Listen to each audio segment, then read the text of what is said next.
जय हिंद साथियों, आज की इस वीडियो में एसएससी जीडी कांस्टेबल 2025 के एग्जाम को क्रैक करने के लिए ऐसे 100 प्रश्नों की श्रृंखला आपको समर्पित की जा रही है। जिस श्रृंखला को अगर आप देख लेते हैं, यानी कि इन 100 सवालों को अगर आप देख लेते हैं, तो मेरा मानना है कि एग्जाम को क्रैक करने से कोई दुनिया की ताकत आपको नहीं रोक सकती। तो ये क्वेश्चन साथियों 100 सवाल बहुत तेजी के साथ गुजरेंगे और आप अगर मानते हैं कि आपकी जीएस अच्छी है, आपने भाई ल्यूसेंट किताब पढ़ी है या कोई भी जीके की किताब पढ़ी है, तो इन 100 सवालों में से मैं आपको एक टारगेट दे रहा हूं। क्या मैं आपको एक टारगेट दे रहा हूं साथियों? इन 100 सवालों में से तकरीबन आपको 25 से 27 सवाल तो साथियों करके आपको दिखाना है, ठीक है ना। और की स्क्रीन पर है कि डीआरडीओ की स्थापना कब की गई थी, तो डीआरडीओ की स्थापना साथियों 1958 में की गई थी, आप लोग ध्यान रखेंगे, ठीक है ना। उसके बाद देखिए नेक्स्ट नंबर का सवाल है कि मांजुली एक नदी द्वीप है जो निम्नलिखित में से किस नदी पर है, तो किस नदी पर साथियों? ब्रह्मपुत्र नदी पर है। सवाल का जवाब आपका ऑप्शन नंबर ए के साथ जाएगा। 9 डिग्री चैनल की अगर बात करते हैं तो ये किनको जोड़ता है, तो मैं कहूंगा मिनिकाय से मुख्य भूमि लक्षद्वीप को साथियों कौन सा डिग्री चैनल जोड़ता है? 9 डिग्री चैनल जोड़ता है, आप सभी लोगों को याद रखना है। उसके बाद देखिए कि निम्नलिखित में से कौन सा तथ्य पीसी महालनोबिस, जिन्होंने भारत की पंचवर्षीय योजना के निर्माण में योगदान दिया था, से संबंधित नहीं है। यानी कि आपको यह बताना है कि पीसी महालनोबिस के संबंध में कौन सा कथन गलत है। उन्होंने भारतीय सांख्यिकी संस्थान की स्थापना की, बिल्कुल साथियों। अगर आपसे पूछे कि भारतीय सांख्यिकी संस्थान की स्थापना किसने की, तो आपको पीसी महालनोबिस बताना है। उन्होंने सांख्य पत्रिका की शुरुआत की, तो बिल्कुल साथियों उन्होंने सांख्य पत्रिका की शुरुआत की, यह भी सही है। उन्होंने भारतीय नियोजन के वास्तुकार के रूप में जाना जाता है, बिल्कुल। अगर आपसे पूछे कि भारतीय नियोजन के वास्तुकार के रूप में किन्हें जाना जाता है, तो पीसी महालनोबिस आपको बताना है। पीसी महालनोबिस का जन्म 1983 में हुआ था, तो मैं कहूंगा नहीं, इनका जन्म तो 1893 में हुआ था साथियों। क्या 1893 में कोलकाता में हुआ था? तो यह कथन आपका गलत हो जाएगा, तो यही आपका सही जवाब हो जाएगा। उसके बाद देखिए भारतीय संविधान का कौन सा भाग केंद्र शासित प्रदेश से संबंधित है, तो केंद्र शासित प्रदेश से जो संबंधित साथियों वो भाग 8 है। कौन सा भाग है? भाग 8 है। नेक्स्ट नंबर का सवाल है कि निम्नलिखित में से किस भारतीय राज्य के साथ लोक नृत्य लेजिम संबंध, यानी कि ये लेजिम जो नृत्य है ना साथियों, ये कहां पर किया जाता है? तो लेजिम नृत्य जो है ना, ये साथियों महाराष्ट्र में किया जाता है। ये आप सभी लोगों को यहां पर मालूम होना चाहिए। नेक्स्ट नंबर का सवाल है आपकी स्क्रीन पर, बहुत तेजी के साथ साथियों ये 100 सवालों को हम लोग देखेंगे, ठीक है ना, और आपका पूरा रिवीजन भी हो जाएगा। और अगर आपको ये इन क्वेश्चंस के आंसर नहीं मालूम है या कुछ क्वेश्चंस के आंसर नहीं मालूम है या बहुत सारे क्वेश्चंस के आंसर नहीं मालूम है, तो आप सभी इन क्वेश्चंस को तैयार भी कर लेंगे, ठीक है। उसके बाद देखिए अगला सवाल है कि भारतीय राष्ट्रीय ध्वज को कब अपनाया गया, तो 22 जुलाई 1947 को साथियों भारतीय राष्ट्रीय ध्वज को अपनाया गया। उसके बाद देखिए योजना आयोग की स्थापना भारत सरकार के द्वारा किस वर्ष में की गई, तो 1950 में। क्या साथियों? 1950 में ही योजना आयोग की स्थापना की गई थी। उसके बाद देखिए डबल फॉल्ट जो शब्द है, इसका इस्तेमाल किस खेल में होता है, ये आपसे पूछा जा रहा है। तो डबल फॉल्ट शब्द का इस्तेमाल तो साथियों टेनिस के खेल में होता है। कौन से खेल में होता है? टेनिस के खेल में होता है। नेक्स्ट नंबर का सवाल है 1920 का भारतीय राष्ट्रीय कांग्रेस का अधिवेशन निम्नलिखित में से किस स्थान पर हुआ था, बताने की कोशिश कीजिए, बताइए। तो 1920 में साथियों जो भारतीय राष्ट्रीय कांग्रेस का अधिवेशन हुआ था, ये कहां पर हुआ था? ये कलकत्ता में हुआ था। कहां पर हुआ था साथियों? कलकत्ता में हुआ था, ठीक है ना। कहां पर हुआ था? कलकत्ता में हुआ था। और कलकत्ता की अगर बात करें साथियों, नागपुर कहां पर है, तो नागपुर कलकत्ता में है, इसलिए सही जवाब आपका जाएगा डी के साथ। नहीं साथियों, अगर बात करें नागपुर कलकत्ता में नहीं, नागपुर महाराष्ट्र में है। कहां पर है साथियों? महाराष्ट्र में। ये आप सभी लोगों को याद रखना है, ठीक है ना। चलिए, तो क्या सवाल है? 1920 का भारतीय राष्ट्रीय कांग्रेस का अधिवेशन निम्नलिखित में से किस स्थान पर हुआ था साथियों? नागपुर में हुआ था। अगला सवाल है कि बौद्ध ग्रंथ का नाम क्या है, तो बौद्ध ग्रंथ की अगर बात करें, इनमें से कौन सा एक बौद्ध ग्रंथ है, तो मैं कहूंगा दीघनिकाय जो है ना, ये एक बौद्ध ग्रंथ है। क्या बौद्ध धर्म से संबंधित एक ग्रंथ है। उसके बाद देखिए भारत में प्रत्येक वर्ष संविधान दिवस किस दिन को मनाया जाता है, तो संविधान दिवस तो साथियों 26 नवंबर को मनाया जाता है। देखिए ये सुपर फास्ट साथियों क्लास है, ऐसा नहीं यहां पर कि सवाल आपको दिखाया जाएगा और आपको 10 सेकंड 20 सेकंड 30 सेकंड दिया जाएगा, ऐसा कुछ यहां पर नहीं है। ये सुपर फास्ट क्लास है, क्वेश्चन दिखाया जाएगा, तुरंत साथियों मिनी सेकंड में एक तरीके से आपको उसका जवाब देना है। अगर नहीं दे पाते हैं तो उसका जवाब साथियों मैं तुरंत बता देता हूं, अपने मनोमस्तिष्क में उन सभी चीजों को आप लोग स्टोर कर लीजिए। अब अगला सवाल देखिए, बिम्स्टेक की अगर बात करें, जिसे एक उपक्षेत्रीय समूह है, ये एक उपक्षेत्रीय समूह है जिसमें दक्षिण एशिया और दक्षिण पूर्व एशिया के 7 देश शामिल हैं। इसका मुख्यालय कहां पर है? तो इसका मुख्यालय बांग्लादेश की राजधानी ढाका में स्थित है, इसलिए सही जवाब आपका ऑप्शन नंबर डी हो जाता है। नेक्स्ट नंबर का सवाल है कि भारतीय अर्थव्यवस्था का प्राथमिक स्रोत आपसे पूछा जा रहा है, मुझे बताइए। तो ये तो साथियों कृषि है। क्या भारतीय अर्थव्यवस्था का प्राथमिक क्षेत्र क्या है? कृषि है। आंसर आपका जाएगा सी के साथ। उसके बाद देखिए अगले नंबर का सवाल है आपकी स्क्रीन पर, वह उपकरण जिसके द्वारा यह परीक्षण किया जाता है कि कोई वस्तु आवेश का चालन कर रही है या नहीं, उसको किसके रूप में जाना जाता है? उसको साथियों विद्युतदर्शी के रूप में जाना जाता है। ये सवाल आप लोग ध्यान रखिएगा क्योंकि आपके एग्जाम में साथियों ये सवाल पूछा जा सकता है। चलिए उसके बाद देखिए नेक्स्ट नंबर का सवाल है कि अगले नौसेना प्रमुख के रूप में किसे नियुक्त किया गया है? तो साथियों दिनेश कुमार त्रिपाठी इनका नाम है और दिनेश कुमार त्रिपाठी ही नौसेना के प्रमुख बन चुके हैं। नेक्स्ट नंबर का सवाल है कि आई कैन कैच इस पुस्तक के साथियों लेखक कौन है, मुझे बताइए। तो सिद्धार्थ राजशेखर की अगर बात करें, क्या साथियों राजशेखर की अगर बात करें, सिद्धार्थ राजशेखर की, तो इन्होंने यह पुस्तक लिखी जिसका नाम है आई कैन कोच है, कैच नहीं, आई कैन कोच। उसके बाद देखिए ग्लोबल जेंडर गैप इंडेक्स 2024 में भारत ने कौन सा स्थान हासिल किया था? तो भारत ने कौन सा स्थान हासिल किया था? 129वां स्थान हासिल किया था। ये आप सभी लोगों का यहां पर सही जवाब हो जाएगा। उसके बाद देखिए किस मीडिया कंपनी की एआई न्यूज एंकर सना ने एआई नेतृत्व वाले न्यूज रूम ट्रांसफॉर्मेशन के लिए 2024 का ग्लोबल मीडिया अवार्ड जीता? तो किसने जीता साथियों? इंडिया टुडे ने जीता। ये आपका जो होगा वो बिल्कुल करेक्ट आंसर हो जाएगा। ये सभी सवाल देखिए, अगर आप बहुत ध्यान से देख रहे हैं इन सभी सवालों को, तो मैं कह सकता हूं कि सभी सवाल साथियों कहीं ना कहीं आपके मनोमस्तिष्क में स्टोर होते जा रहे हैं। बस आपको जरूरत है तो थोड़ा बहुत साथियों ध्यान से देखने को इन सवालों को।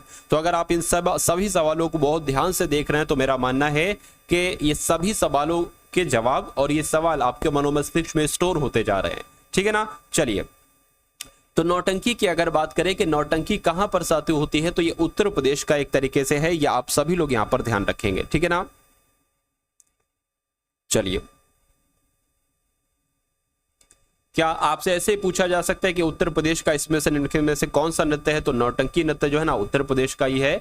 उसके बाद देखिए देखनी किस भारतीय राज्य से संबंधित एक लोक नृत्य, यानी कि देखनी शब्द जो है ना ये एक लोक नृत्य का नाम है। तो ये कहां पर लोक नृत्य किया जाता है साथियों? ये गोवा में किया जाता है, इसलिए सही जवाब आपका सी हो जाएगा। सोनल मानसिंह ये किस शास्त्रीय नृत्य से जुड़ी हुई है? तो ये भरतनाट्यम से जुड़ी हुई, आप लोग ध्यान रखें। क्या सोनल मानसिंह का संबंध भरतनाट्यम से है? उसके बाद देखिए भारतीय संविधान के कौन से अनुच्छेद के तहत समान नागरिक संहिता को परिभाषित किया गया है? साथियों अगर आपने अभी तक इस वीडियो को लाइक नहीं किया है तो तुरंत साथियों लाइक कर दीजिए, और चैनल पर अगर नए हैं तो चैनल को भी जरूर सब्सक्राइब कर दीजिए। समान नागरिक संहिता की जब हम बात करते हैं तो इसका जिक्र साथियों अनुच्छेद 44 में किया गया है। उसके बाद देखिए भारत के राष्ट्रपति के लिए चुनाव लड़ने के लिए उम्मीदवार की आयु न्यूनतम आयु कितनी हो सकती है? तो कितनी हो सकती है साथियों? 35 वर्ष हो सकती है, यह भी आपको मालूम होना चाहिए। उसके बाद देखिए निजाम सागर बांध की अगर बात करें तो ये किस राज्य में है, मुझे बताइए। तो निजाम सागर बांध की अगर बात करते हैं साथियों ये तो तेलंगाना में है। कहां पर है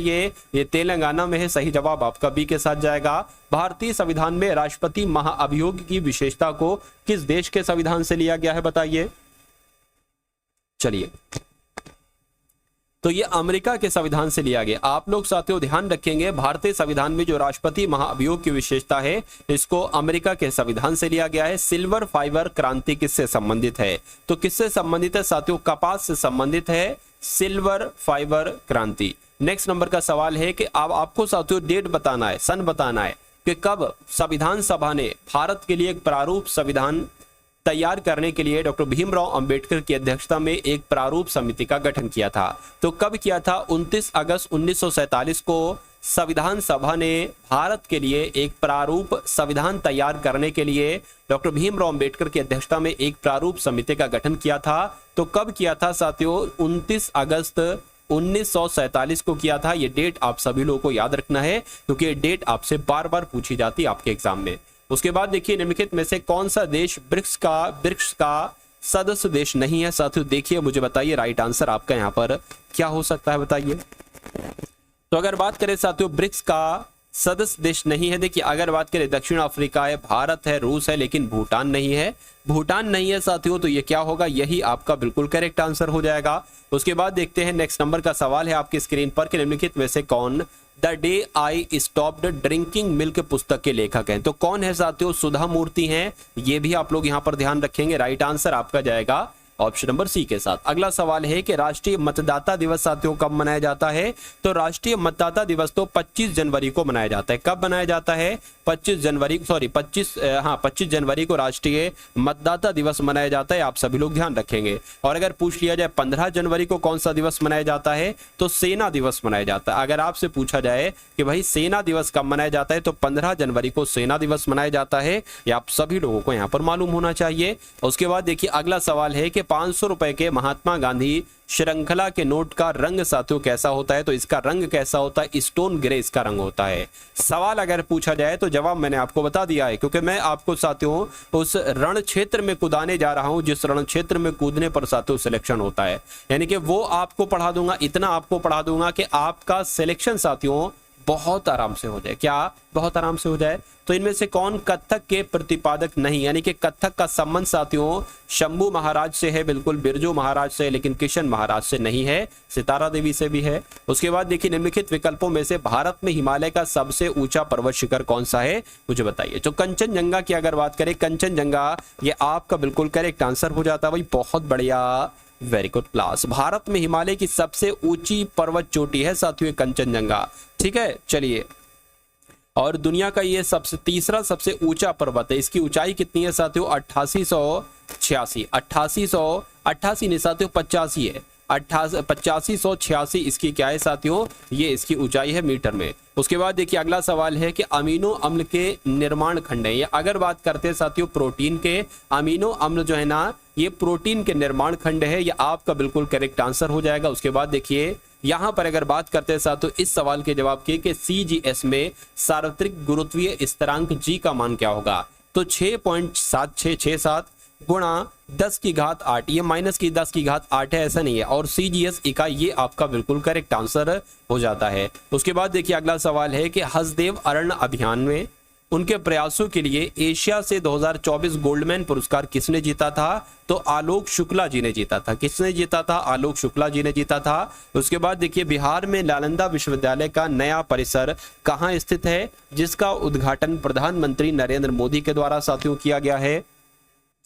बिहार में नालंदा विश्वविद्यालय का नया परिसर कहां पर स्थित है, तो साथियों राजगीर में स्थित है, जिसका प्रधानमंत्री नरेंद्र मोदी ने साथियों क्या इसका उद्घाटन किया था। उसके बाद देखिए 12 वर्ष की प्रतीक्षा और 4 बार करीबी हार के बाद भारत के 85वें ग्रैंड मास्टर कौन बने हैं, तो श्याम निखिल बने। इनका नाम क्या है साथियों, श्याम निखिल इनका नाम है। उसके बाद देखिए उस्ताद विलायत खान नामक संगीत वाद्य यंत्र से संबंधित हैं, यानी कि उस्ताद विलायत खान की अगर बात करते हैं साथियों तो किससे संबंधित है, ये आपसे यहाँ पर कुल मिला के पूछा जा रहा है साथियों। तो देखिए और बताइए कि इस सवाल का जवाब क्या है। तो अगर आपका जवाब साथियों सितार है तो मैं कहूंगा बिल्कुल सही है, सितार वादक हैं ये विलायत खान। उसके बाद देखिए अभिनेत्री हैं जिनका नाम है वैजयंती माला। निम्नलिखित में से किस नृत्य शैली की प्रतिपादक थी, तो ये किस नृत्य शैली की प्रतिपादक थी, ये भरतनाट्यम की प्रतिपादक थी, आप सभी लोग यहाँ पर याद रखेंगे। उसके बाद देखिए अगला सवाल है कि निम्नलिखित में से कौन सा त्योहार केरल से संबंधित है, बताइए।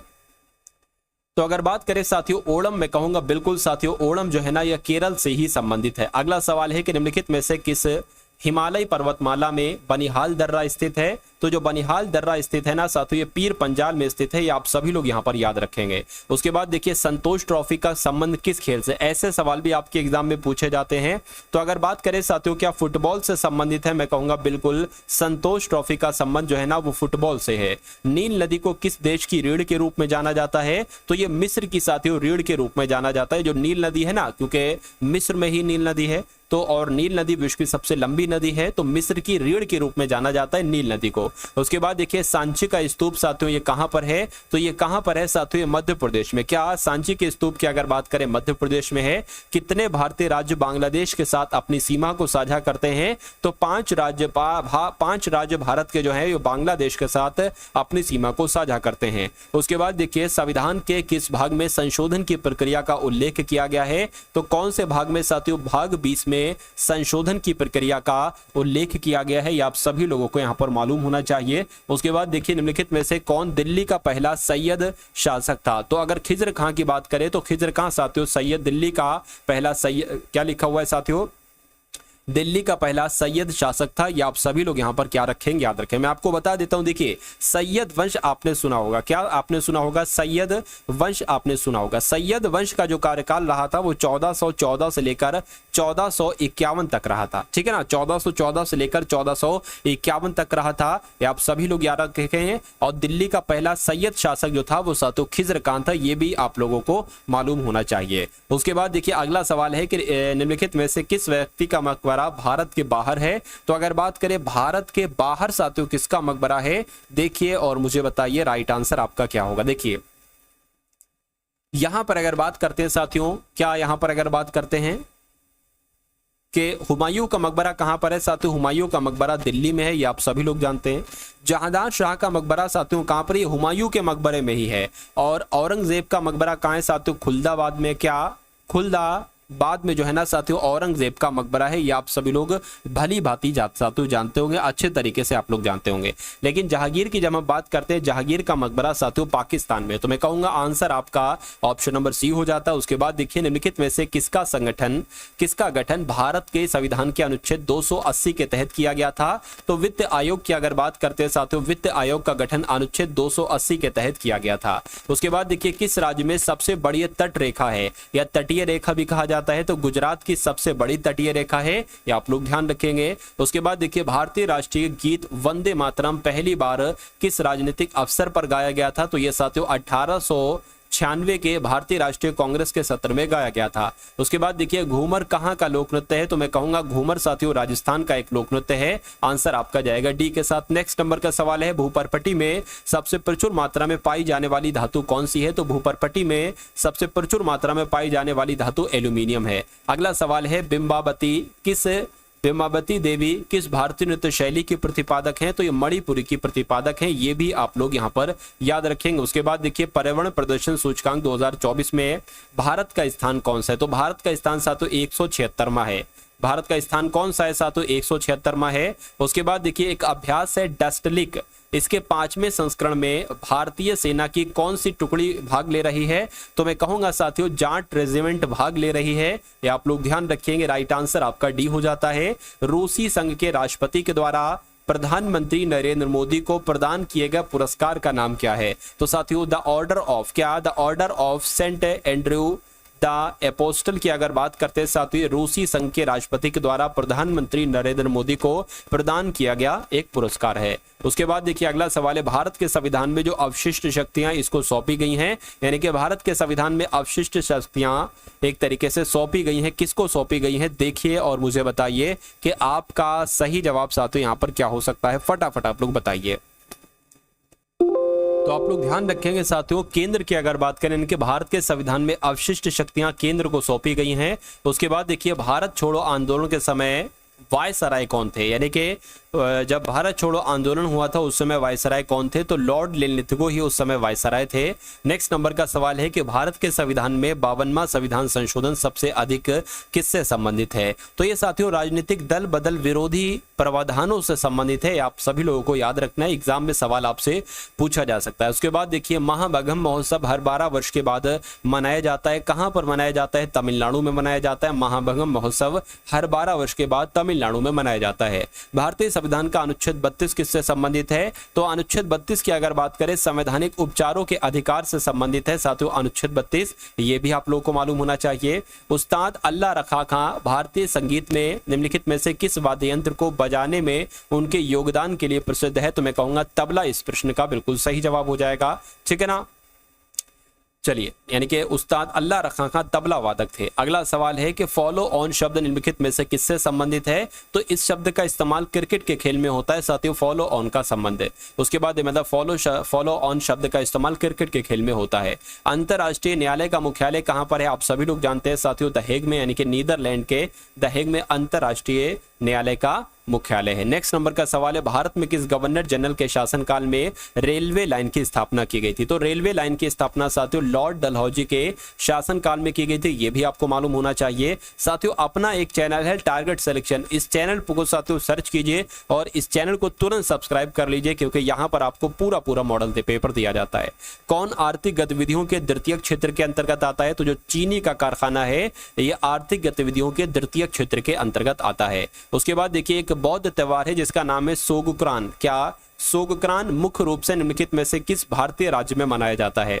तो ये अरुणाचल प्रदेश में मनाया जाता है। कहां मनाया जाता है साथियों? ये अरुणाचल प्रदेश में मनाया जाता है। उसके बाद देखिए गोल्डन बॉल पुरस्कार, क्या किस खेल के लिए प्रसिद्ध गोल्डन बॉल पुरस्कार साथियों दिया जाता है? तो मैं कहूंगा फुटबॉल के खेल में गोल्डन बॉल पुरस्कार दिया जाता है, ये भी आप लोग ध्यान रखेंगे। कोणार्क का सूर्य मंदिर किस राजा के शासनकाल में बनवाया गया था? तो किस राज्य के शासनकाल में बनवाया गया था? नरसिंह देव प्रथम के शासनकाल में बनवाया गया था। अगला सवाल देखिए, भारत में किस पंचवर्षीय योजना के अंतर्गत नीली क्रांति का आरंभ हुआ?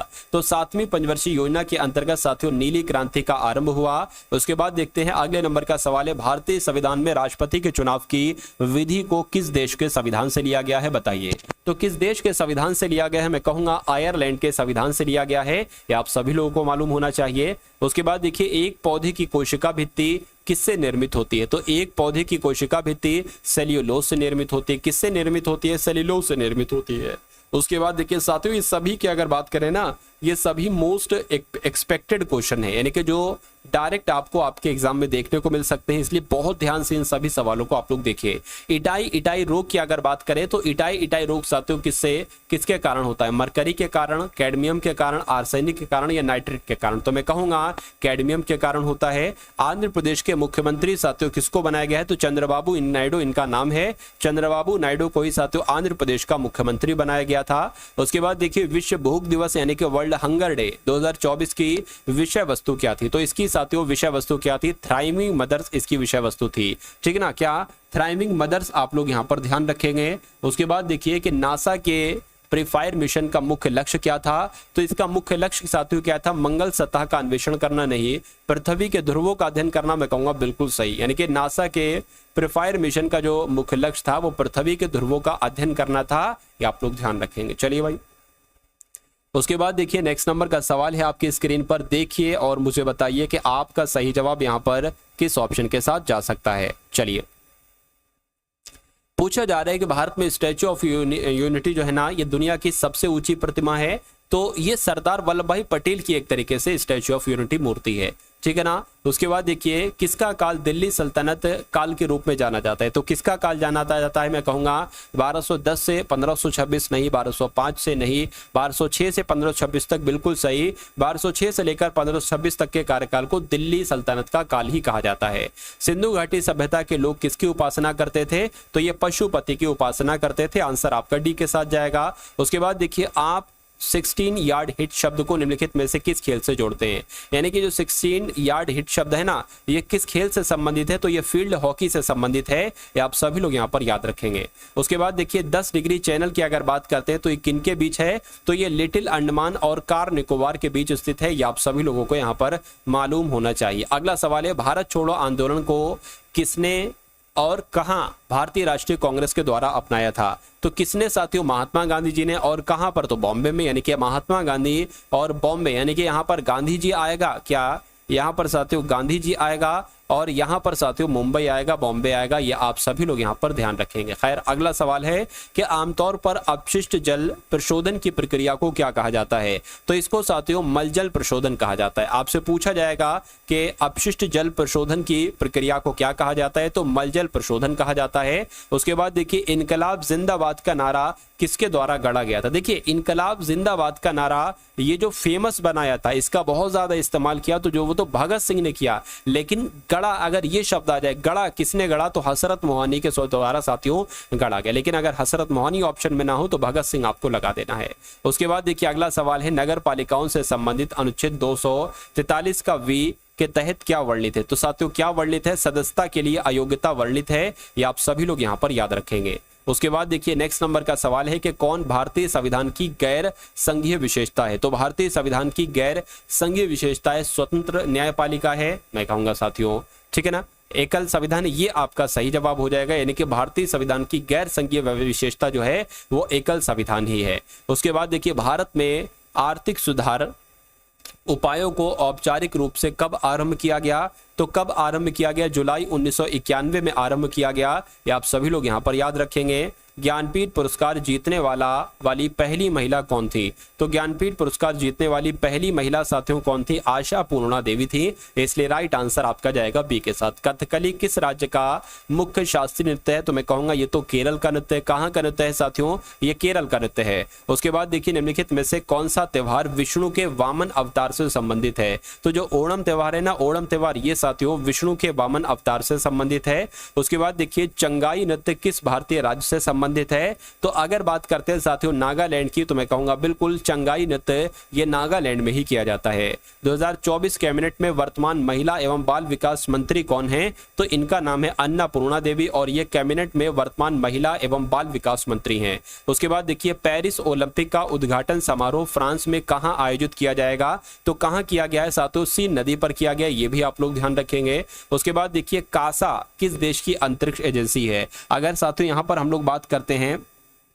कासा की, तो कोरिया एरोस्पेस इंडस्ट्रीज, ठीक है ना, ये है। और ये क्या है, ये दक्षिण कोरिया की राष्ट्रीय एजेंसी है। तो ये आपका जो आंसर होगा वो दक्षिण कोरिया के साथ जाएगा। उसके बाद देखिए प्रधानमंत्री मोदी ने ठाणे और बोरीवली के बीच यात्रा का समय घटाकर 12 मिनट करने के लिए कितने रुपए की लागत वाली ठाणे बोरीवली ट्रेन टनल परियोजना का उद्घाटन किया है। तो कितना साथियों अगर बात करें तो 16,600 करोड़ आपका बिल्कुल सही जवाब हो जाएगा। उसके बाद देखिए कौन सा जीव त्वचा से सांस लेता है, मुझे बताइए। तो केचुआ अगर बात करें, केचुआ आपका जो है ना ये त्वचा से सांस लेता है, ये आप सभी लोगों को यहाँ पर मालूम होना चाहिए भाई। बहुत बढ़िया, वेरी गुड क्लास।